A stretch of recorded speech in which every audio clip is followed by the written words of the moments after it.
Hi everyone, welcome back to the channel. Quick educational kind of video for today. So I just want to do a quick video looking at Boulder Opal. I'm seeing a few people kind of ask questions on Facebook and whatnot where they're saying what type of opal is this, and a lot of the time it does turn out to just be a simple Boulder Opal. So I just want to go through a few things on how to tell a Boulder Opal from any other type of opal. So the easiest way to look at it is the backing material, or any material that isn't opal. So here, it's a really good example of the type of material that you'll see on the back of a Boulder Opal. So it's this ironstone, muddy, kind of rusty looking material. It's pretty common. I mean, if it's semi-polished or whatever, it can look a little bit different, and you get that deeper brown and that tree kind of pattern to look to it every now and then. But a lot of the time it's just going to look kind of like a rusty dirt, because effectively ironstone, that's how it's going to look.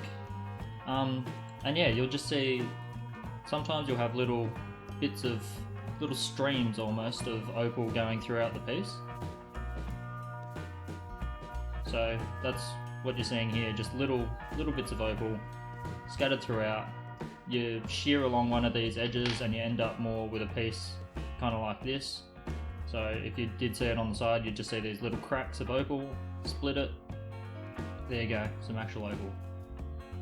Now Boulder Opal's probably, I'd say it's a clear second in terms of value, because you can get pieces that are kind of very artistic looking and very abstract looking with just bits of opal scattered across the surface of a stone, but you can also get just pieces where the entire face is a beautiful colourful opal, in which case I think most commonly people tend to call that a clean face or a full face, and when you get a piece like that you end up getting to the prices of black opal because the backing is pretty dark. And sometimes, this one's a pretty good example, if we zoom right in, you'll see just under the layer of opal, if we can get it to focus maybe, just under the layer of opal you can see that there is this pure black kind of backing right behind the opal, ignoring the ironstone,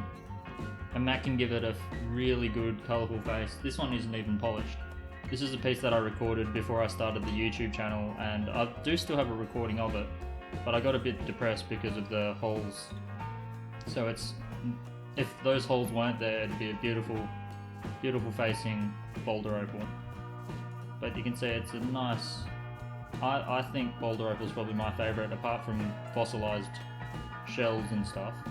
It's a close second for me, because the natural patterns you can get and the weird and wonderful shapes you can get in Boulder Opal are just amazing sometimes. And yeah, because of the black backing, they can be confused for black opals every now and then, until you have a look at the other side. The other great thing about Boulder Opal is that basically you got price points everywhere.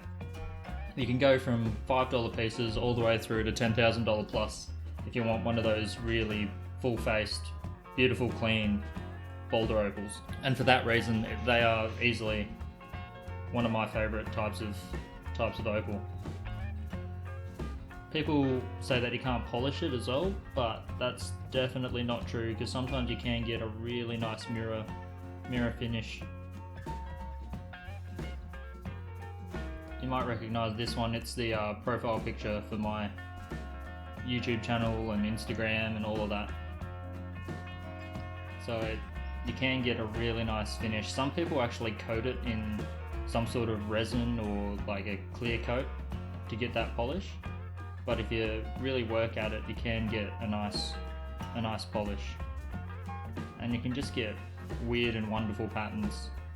So I find these by far the most intriguing type of opal to work with.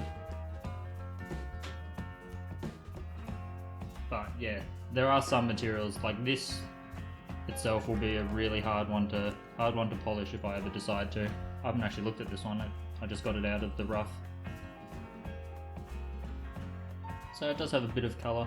I might grind away at it, shape it to something and see what it looks like.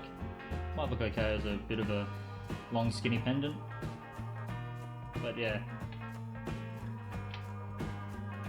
This one here is a example of one that can almost cover a full face. It doesn't have a lot of play of colour, but it's got a solid bit of opal just facing forwards. But it's just straight purple, so it's not overly exciting. But yeah, all of these are Boulder Opal, and you can see that there's a pretty wild range. The majority of the time you buy any kind of polished Boulder Opal, it will end up looking something more similar to this, just because it's so rare to get a nice clean face and get a nice rounded cabochon on a piece of Boulder Opal, because it's typically a very thin piece of opal mixed among the ironstone backing.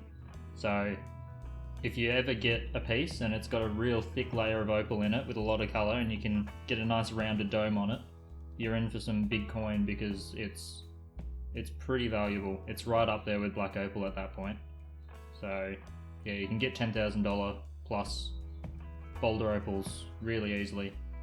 And then you can get small pieces like this that look, well, I find they look much better just because they're more interesting. And you can get a piece like this for $50, $100, somewhere around there. And yeah, they're definitely interesting. And that's about it for this video. I don't know how I've gotten through it with this cough. There'll be some jump edits and whatnot. It's really hard to produce videos at a time when you're struggling to speak more than a sentence at a time. We're hoping it's not corona, but you never know. I'm sure we'll pull through, and I'll be recording more videos. I've got a couple carvings that are on the go. Yeah, I'll see you in the next video. Might look at a different type of opal, might go into a carving. You never know. So subscribe, check it out, hang around, and hopefully I'll have more good educational content.